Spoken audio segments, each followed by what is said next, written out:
Hello, this is the Weekly Review, a program of Sawa Network, making sense of news and topics relevant to South Sudan and its diaspora. My name is Roger Alfred Yoron Mudi. I'm the producer and host. Today, joining us is Mabor Tut, the president of the Red Card Movement RCM. The Red Card Movement and their members refer to themselves as a civil rights movement established to rebuild and safeguard a fair, free and open society in which they seek to balance the fundamental values of liberty, equality, and fraternity. The Red Card Movement first gained major attention in 2019 when it planned to carry out protests on May 16th in Juba, South Sudan, and other parts of the world to call for President Kiir to leave power. We will be discussing the agenda of the RCM, their activities, and the persecution their members have suffered, and also their reflection on South Sudan's Martyrs Day 30th of July. Welcome to the Weekly Review, Mabor Tut. Thank you, Roger, for that warm introduction. I'm really happy to be here with you today, and also to share with your viewers. Well, in her statement at the 42nd Human Rights Council session in September 2019, Yasmin Suka, the chairperson of the Commission on Human Rights in South Sudan, the commission mandated by the council to, among others, monitor and report on human rights violations related to South Sudan, said her commission met members of the Red Card Movement following the threats and persecution the RCM members were facing at that time after the May protest. And so she described in her statement your members as, quote, young activists, incredibly brave and passionately committed to the cause of building democracy in South Sudan. So, unquote. And so far, you've been having so many activities, sometimes threatening to do a protest during a big function like Independence Day, and also the SPLA Day, May 16th, here and there. Sometimes it doesn't happen.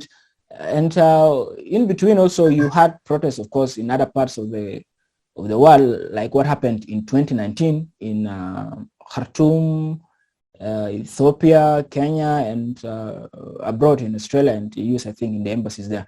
So far, what is your agenda actually? Let's see, what are you up to? What is your problem with the government of South Sudan? All right, thank you, Roger, for that. You see, so let me just give you a bit of context of who RCM is. So we are a collective of young people who are really passionate about what is going on in South Sudan. We have members across the world, in Europe, North America, here in Australia, in East Africa, and also we have a large following in South Sudan. So as you know, our country is one of the newest countries in the world, but it has been plagued by problems, and those problems were created by individuals in the SPLM. So where do I begin? First of all, the economy of our country is in deep tatters. There is suffering of people. People cannot even afford to buy basic necessities. Insecurity in our country is so rampant. Nobody is safe in their houses, whether it's in the village, whether it's in the cities like Juba. Unknown gunmen are running rampant in the country. So all these and a collection of other things are what prompted us to say enough is enough. The current leadership has failed us. Salva Kiir Mayardit and the SPLM have been in power since 2005, when late John Garang passed away. And since then until now, it's nearly 16 years, if I'm not wrong. And what tangible progress have we made? We have made zero progress. There's no road network, there's no functioning hospitals, there's no functioning security apparatus in the country. But without all those things, you find that, all those guys in the government, there's 72 names that have looted over $4 billion that is meant to develop South Sudan. So this is what we are calling for. We are calling for the regime of Salva Kiir Mayardit and the SPLM to step aside and make way for a new generation of people with good ideas so that they can take our country forward. Do you have leaders ready at the moment in mind that you want to take over from Salva Kiir and the regime in Juba? So indeed, because the problem that happened after the death of Garang, there was no good roadmap with the SPLM. So the SPLM said, okay, Wani, you will be speaker. Salva, you will be the president. Mr. X, you will be minister of this. That's all they had. They didn't have any idea of how to run a country. But what we have now, we have a clear roadmap on what our country should look like. We have a roadmap for 2 years' time, we have a roadmap for 5 years' time, and we have a long-term roadmap for 15, 20 years' time. So it's not just like, well, we are posting things on the internet and calling for change while we ourselves are not ready.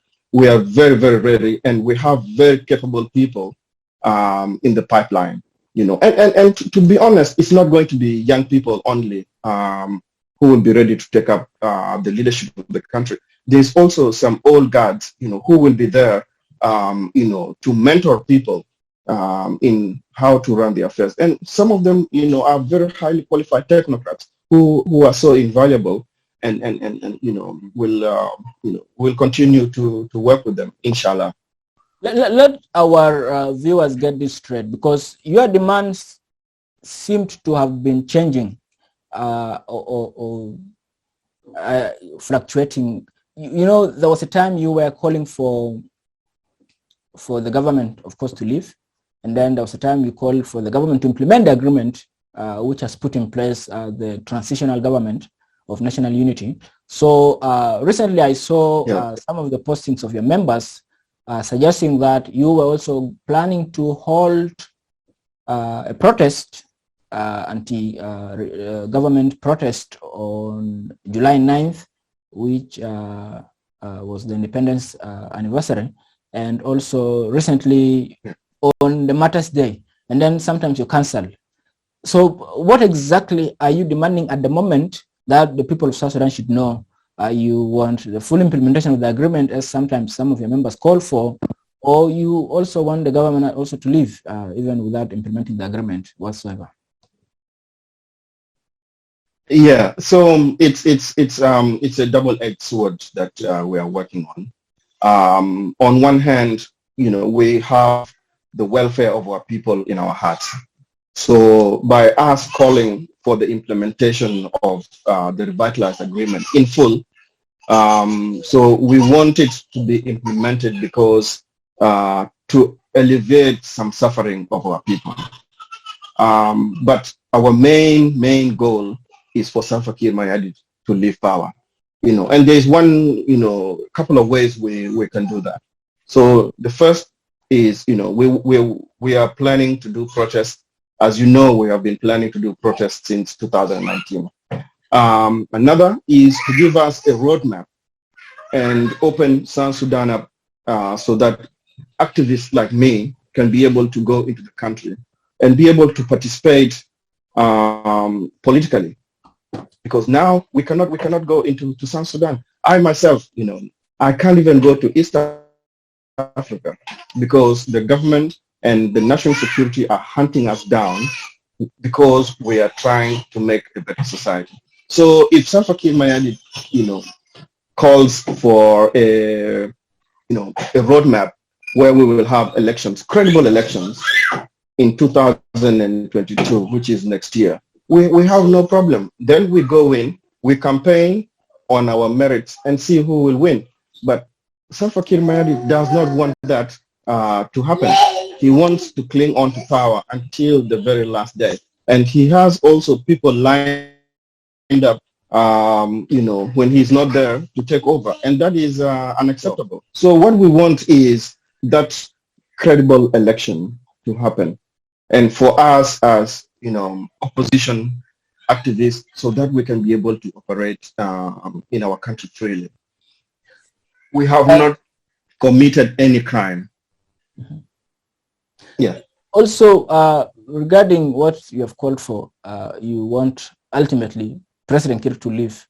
Is he alone, or you also have some people in the SPLM in the government at the moment that you also want to leave, and you and the other generation that you want to participate in that election? So let our viewers get this very clear. Yeah. No, I'm asking you so, clarify. Yeah. Mm-hmm. Whether you want. Yeah, definitely. Mm-hmm.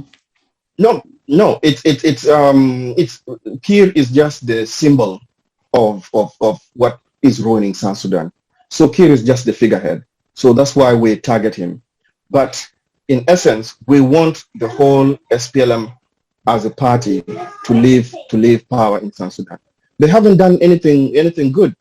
You see, ministers have been appointed and they have delivered zero development in our country. What are they good for? So when we say Kiir must go, we only say because Kiir is the figurehead of the government, and he symbolizes what is wrong with the whole system. So it's the whole system that is broken. It's not only Kiir himself. If you find there is a list of 72 people who have embezzled over $4 billion, and they are all in the government. They are currently in the government. They are currently in parliament, and all those guys need to go as well. So it's not only Kiir that we are talking about. So Kiir is the symbol of what is ruining our country. Do you mean all of the SPLM with the rest of the factions? You have SPLM IO with its leadership. You have SPLM FDs with their kind of leadership, though they are not formally a party organized like SPLM IO. But the point is, are you after SPLM IG of Kiir, which throughout the war remained with Kiir, or the whole factions of SPLM, including the other leaders, Machar, Nyandeng, and the rest?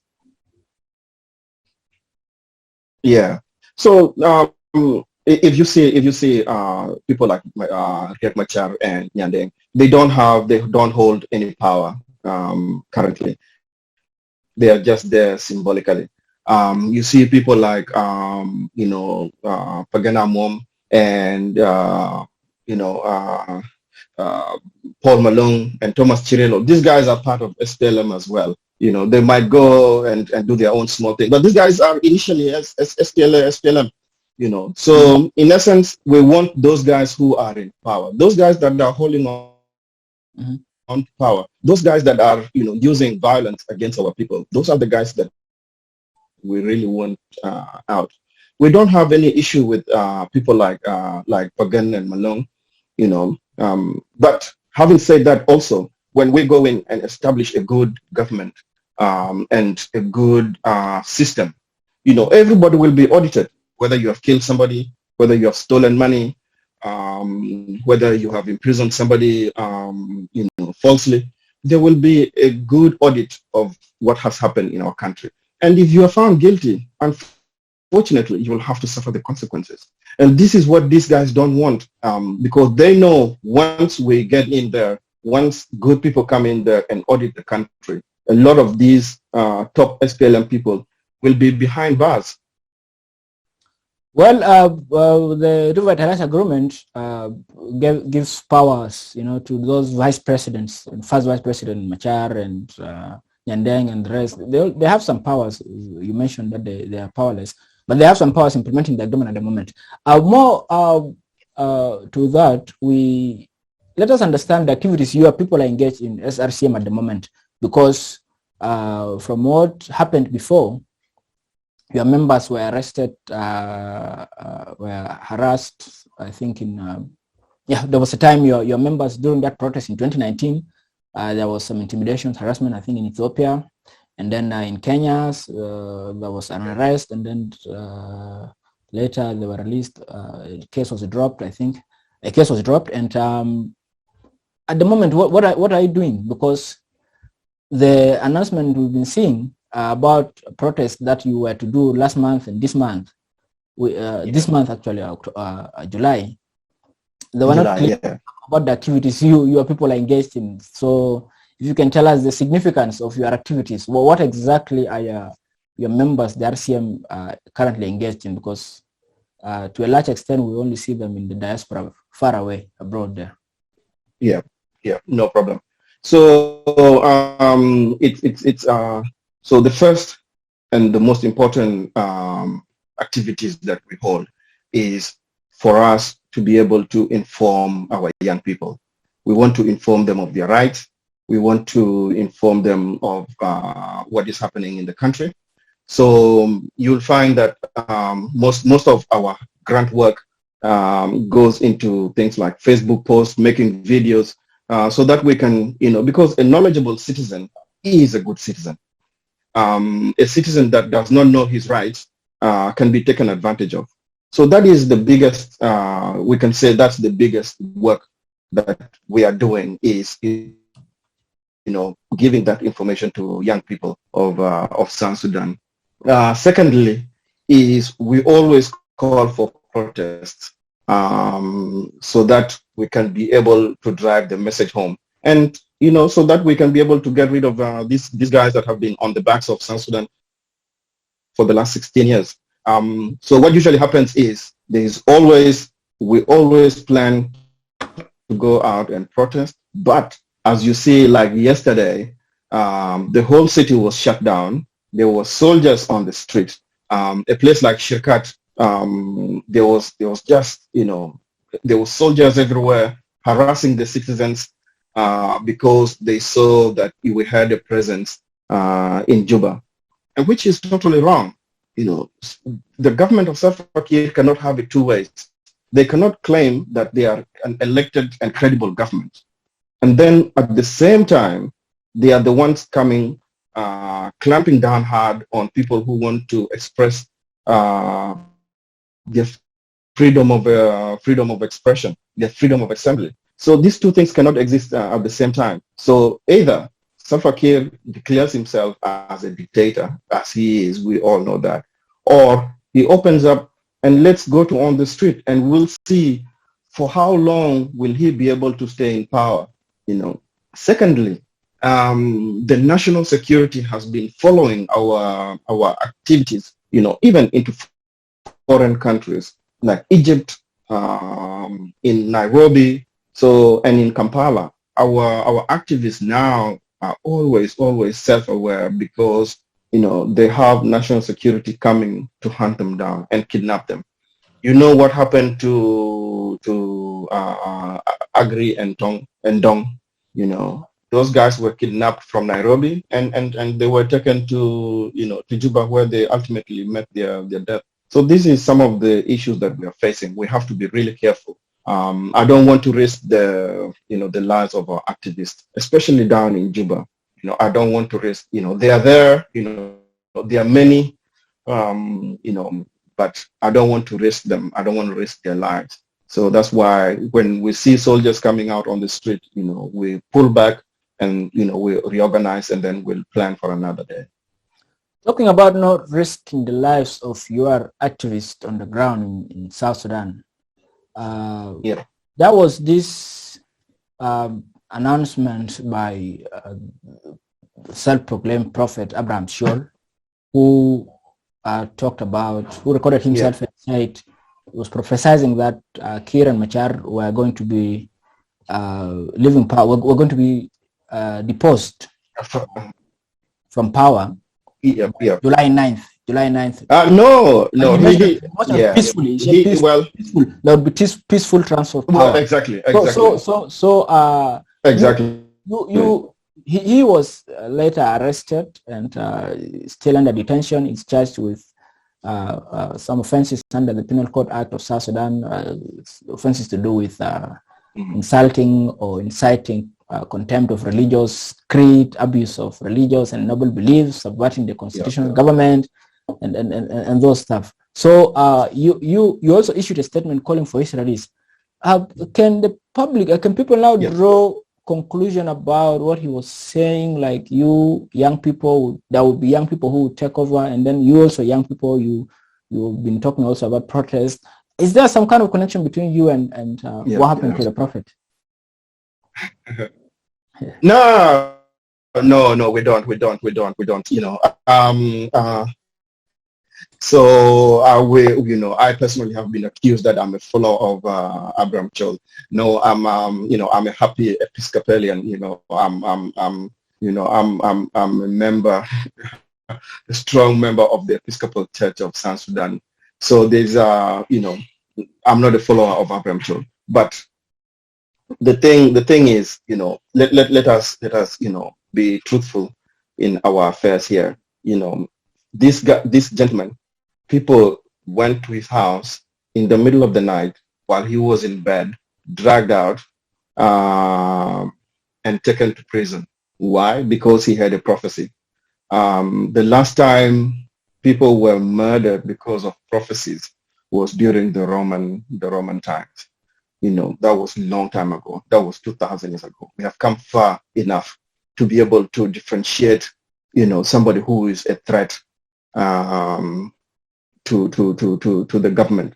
He wasn't a threat to the government. So that's why, and also, to top it all up, there was, I think, 5 charges, 3 against religion and 3 for insulting the president. He didn't insult the president.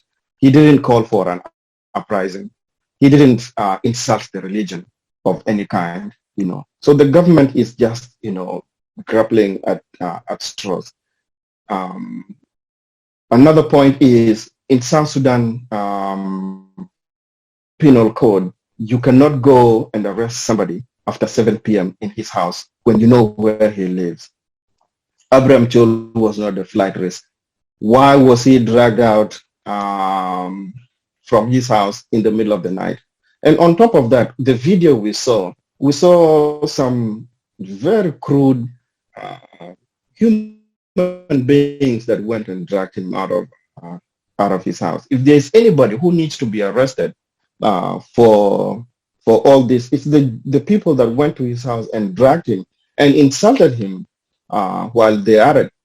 How can you insult somebody who says that he's a man of God? That doesn't sit well with me. So that's why we were saying, you need to release this gentleman, Reverend Abraham Chol. But we don't have any, in full openness, we don't have any association with him. He is just a member of South Sudan. He's a citizen of South Sudan whose rights were violated, and we have to stand up for that.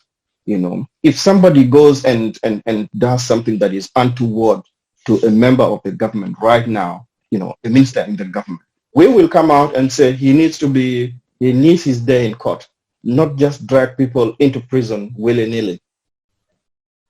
In one of your statements I found online, it said your movement is peaceful, it's non-armed, non-violent, and let me quote here: your people, the leadership council of your movement, the RCM, says, quote, "The people of South Sudan continue to suffer from all forms of diseases, hunger, poverty, violence, corruption, and bad governance. Yet Kiir's government remains adamant in doing nothing to abate the ordeal.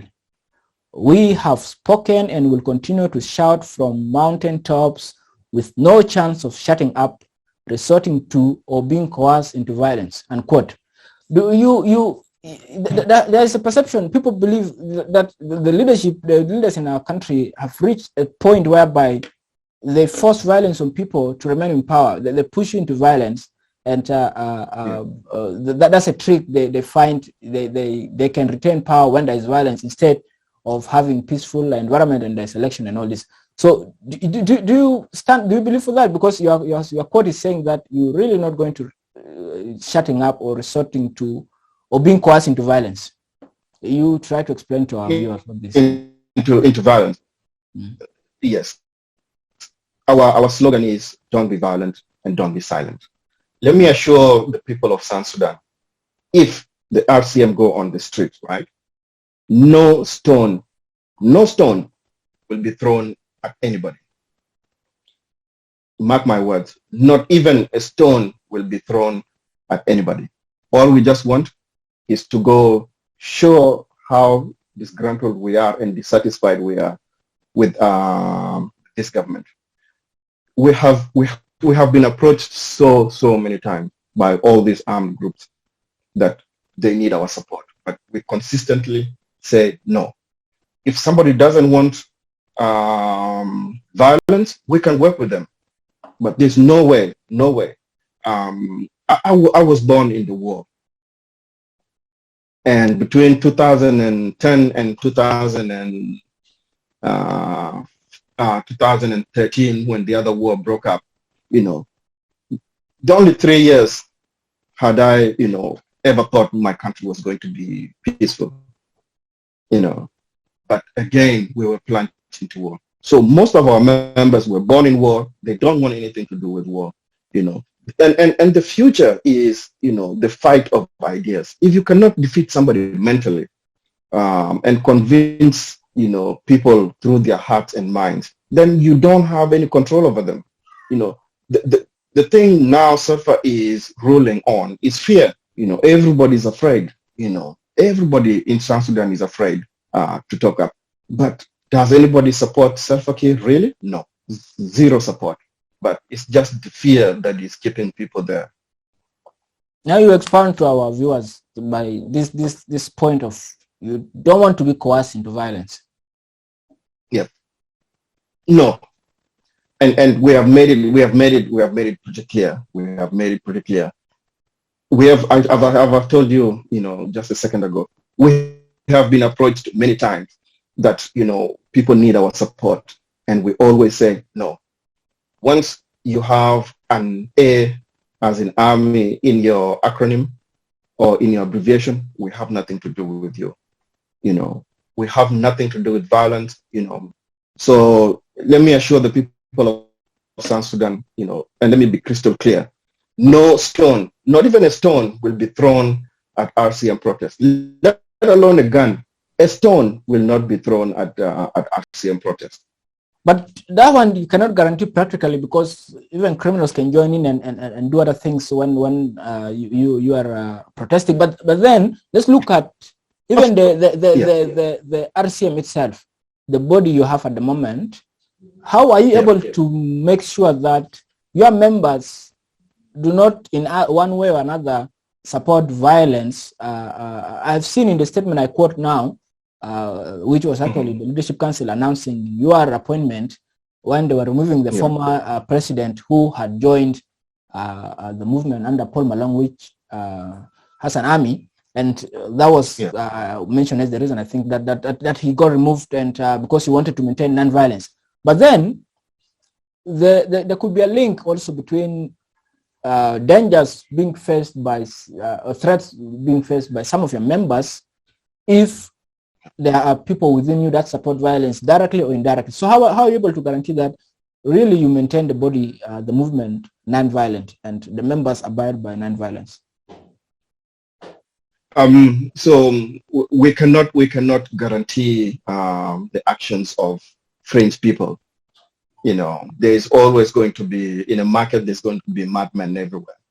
But I can assure you, when it comes to the RCM Leadership Council, which I lead, there's no way somebody will go out of that position and they still maintain their membership in the Leadership Council. There's no way that's going to happen.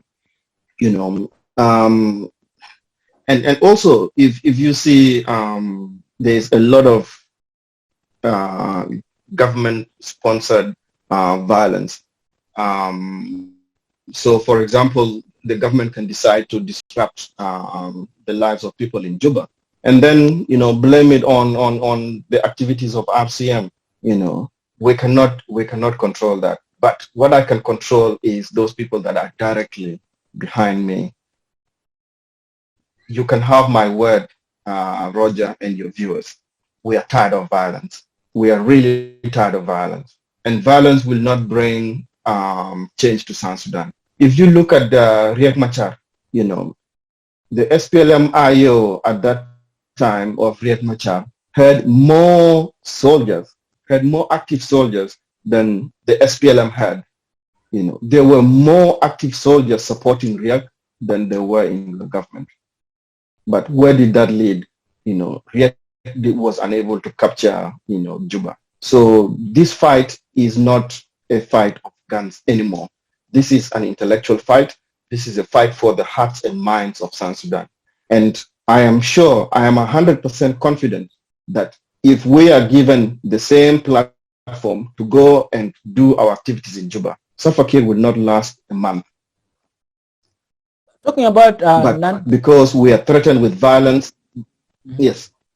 Talking about non-violent takeover, which of course up to now you have not revealed to the president that you want to take over non-violently. But then, how are you going to handle a situation whereby practically there are many armed groups that have not been unified as the agreement that has been signed requires?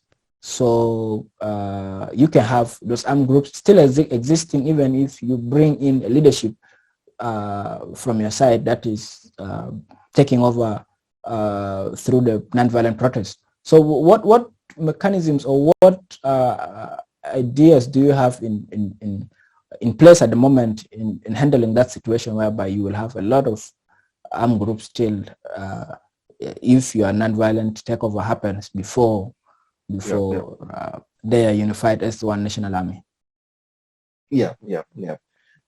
So so if we go in, let's say for example, and we are successful at removing the current regime, then there will be no need for those of Thomas Cirillo, those of Johnson Olony in Upper Nile, General Malone to be in the bush anymore, because this is the fight they have is against the government of Salva Kiir. The new government will not be a government of Salva Kiir anymore. So, and we will have an inclusive process so that we can be able to include all these different people, because they might be violent, we disagree with them, but there are some ideas that we can be able to get from them. As I told you earlier on, there is members, elder members of the SPLM, whose hands are clean, and we are much happy to work with them, So we are not rivals. We just hate their method of trying to remove Kiir.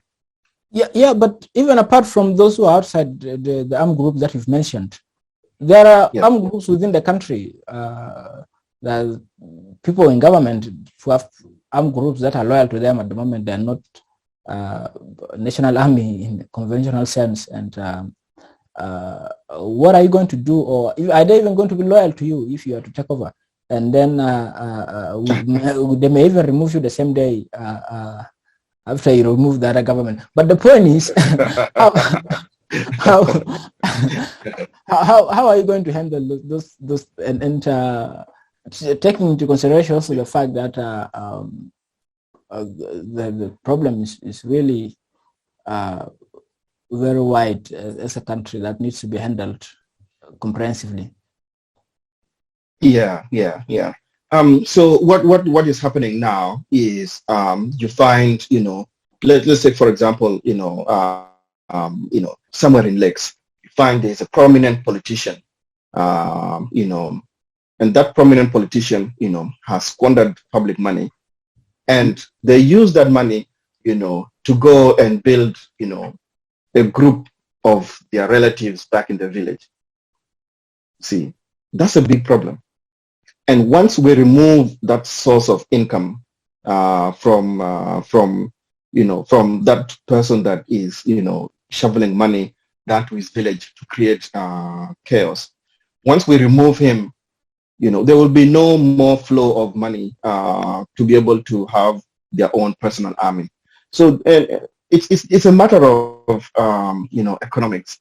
So if you find there's somebody giving you couple hundreds pounds a month, you'll be loyal to them, but that will be cut, and we will be able to pay every soldier. They will come, they get registered, and we pay them officially. So there will be no need for your uncle, to give you some kickback so that you can be able to protect him. So the alliances that these soldiers, quote unquote, have to these people is very superficial. Is very superficial. So they will not last long. And I can assure you, if the young people go and take over the running of South Sudan, nobody will come and try and remove them with a gun. I can assure you that. More also ideologically, the issues at the moment that are dominant in the issues affecting the country, like issues to do with governance. People have disagreements over system of governance. Though there is an agreement also, there may be people with different views. What is generally the stance of RCM, the Red Card Movement, on those issues, including the issue of governance, system of governance? You hear the agreement talk about federalism and your stance as the movement. Yeah. So first, what is destroying our country now is that there is so much power concentrated in one man's seat, and that is the presidency. So first, we are going to have to strip down the presidency of all the powers that it has. And then if we do that, we give state governors, we give them their power so that they can run their state properly. We give ministers their power so that they can run their ministries properly. Now everybody is so tense that because, Salva Kiir Mayardit can wake up in the wrong mood and the next day, you are out of office, so that is unattainable. Secondly, if we strip down the powers of the president, we want to have a parliamentary prime minister as well, who will be head of the government. So if the president is head of the state, then the prime minister will be head of government. And by dividing those roles like that, we can be able to, eliminate all these other problems that we are experiencing currently. And so you don't have stance on what system exactly you want, but generally just you want to reduce the power of the president, the power that has been concentrated in the president. Exactly. If the president has all these powers, it will not make any difference whether we have federal system or the current system we have, or a parliamentary democracy. It will not make any difference. So the current issue is the concentration of so much power in one man. How will Salva Kiir Mayardit know what exactly is going on in Lake State or in Upper Nile? And all these other states down to the county level. See, so he has the power to appoint everybody until the county commissioners, and that is just not all right. We have to remove those powers from him and give them to the states. And if we make the states strong, there will be no need for all these other systems of governance. And federal system of governance is a fantastic idea. It works really well. It works really well in the West. I live in Australia. I can see firsthand, the benefits of having, a federal system where, the powers have been devolved into the states. And that's what we want. We don't want so much concentration of power in the seat of one man. South Sudan marked Martyrs Day yesterday, 30th of July. What does the RCM, what do you have to say about the Martyrs Day? Yeah. So Martyrs Day, let me speak on my behalf first as an individual. It's a day of Thanksgiving. We're giving thanks to the people that lost their lives during the struggle to attain independence of South Sudan. The people that left and went to the bush were young men, in high school, at universities. Some were even in primary school. They decided that, enough was enough with the Jalaba. They went to the bush so that they can fight for a better ideal. And some of those people, passed away without, having families, never meeting their relatives again. So they paid the ultimate sacrifice. So to me, it's a day of Thanksgiving. We're giving thanks to the people who sacrificed, and a lot for their country. And also, let us not only talk about the people who went to war and died in war. There's people, from the villages who contributed so much to the struggle, and they died during the struggle. They died for the struggle. In the battle of, in the early 90s, in the Battle of Juba, a lot of communities were disrupted, and most of those people died as a result of that. So it's a day of, Thanksgiving, and as an organization as well, it's a day of great remembrance. It's not just another day. It's a day of great reverence to us. We have to thank those people that lost their lives for the struggle. And I don't want to concentrate so much on, Dr. John Garang and those of William Yuan and those commanders, but the common soldier that died is the person who we don't know their graves, we don't know where they are buried, is the person that we really need to give thanks to. So it's a very special day for us as South Sudanese. And as RCM, you have not, I have not seen a statement from you. You normally issue statements on big days like this, or you have issued only that we were not able to get it. No, so we haven't issued a statement. What we wanted to do is go to John Garang Mausoleum and make a couple of speeches there, and how important this day is to us. So, but the government was so afraid for us to go and mark the remembrance of our martyrs at John Garang Mausoleum. So they shut down the whole city and they disrupted our whole activities. But that does not mean it's any less of importance to us. It's an extreme, to me, it is much more of a day of thanksgiving and reverence, more than even the day of we got independence. Because without those people that died in the 21-year-old war, we wouldn't be having the current independence.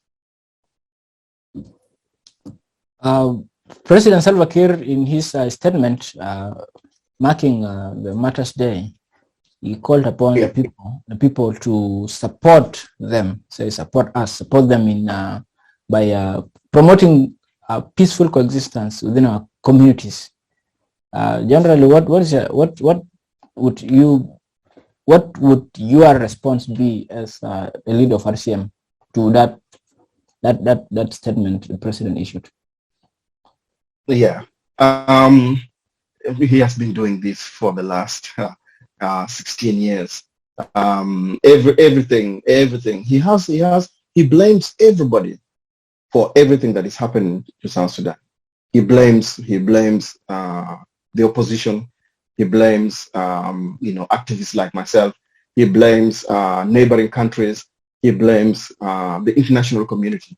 So the government of Salva Kiir blames everybody for the mess that is in South Sudan, apart from themselves. When in 2010, he was elected with over 90% of support in the country. But what happened to all that support? All that support doesn't just disappear in one day. Somebody has to do a whole lot of bad mistakes over a series of years for Salva Kiir to lose such majority. So there's no, he's been saying it, support me for a peaceful coexistence. In 2016, He issued a general amnesty to everybody to go to Juba. Let's work together. And what happened? 3 months after, everybody came back to South Sudan, there was war again. And where did that war start? It started in J1. It started in the presidential palace. So Salva Kiir Mayardit is not serious about when he says these things. All he just wants to prolong his stay in power. And that is what we don't want. We don't want him to stay, a week more than he needs to stay. He has already overstayed his invite. Well, Mabor Tut, we are heading towards the end of the program. Your message, finally, to President Kiir as the leader of the country at the moment, and to the revitalized transitional government of national unity, which is made up of the parties to the agreement. So your message to them as parties to the agreement also. Yeah, no worries. My message to Kiir, I don't have any message to Kiir. He knows he has let down our country for the last 16 years. If he doesn't realize that, then, nothing can help him. Now, my true message is to the young people of South Sudan. The young people of South Sudan, stop being used as foot soldiers in wars that doesn't concern you. How many of you are going to die protecting only a few? You don't have hospitals. You don't have schools. You don't have good roads. Your economy is messed up. It is time to realize that the current government in Juba is your enemy. They don't like you at all. They only concentrate on themselves. And they will do anything to cling on to that power. To the new parliament that is going to come, let me make a couple of predictions. So the parliament will sit, they will extend Salva Kiir Mayardit term for another couple of years. That is going to happen. Don't do that. If you really want to represent the people, call for an election as soon as possible, preferably before August 2022. So you specifically talk to the parliament, you don't want to talk to the parties to the agreement, the revitalize, even the executive here, because there's president, vice presidents, the parties who make up the government, the current national unity government. So you definitely have something to say. Yeah. Look, to be honest, these are the people that are destroying our country, and the sooner they go, the better it is. My message is to those people that have been marginalized. Those are the people that I represent. Those are the people that I want to talk on behalf of. Those of the 5 vice presidents. These people they're doing well. They don't have, they have security. They have money, so they don't need to be there. But the people of South Sudan, the common man and woman on the street, is the person that I feel for. I don't have any sympathy for the 5 vice presidents, because these guys, I can tell you the truth, when a new system comes, these guys will have to face the full force of the law, and they don't like me anyway. So there's no, even if I say, do this, they will not listen to me. So basically, you are reiterating RCM's call that the government leaves power. Indeed. Well, if you have in my culture, they say, you have to, cut the head off the snake. So the head of the snake is the current government of Salva Kiir Mayardit, is what is holding us back. Once we cut it off, we can be able to build our country as soon as possible. And RCM is doing that peacefully. Indeed. Mark my words, Roger. You think when I say no stone will be thrown, I really mean it. I really do mean it. Well, thank you very much for your time.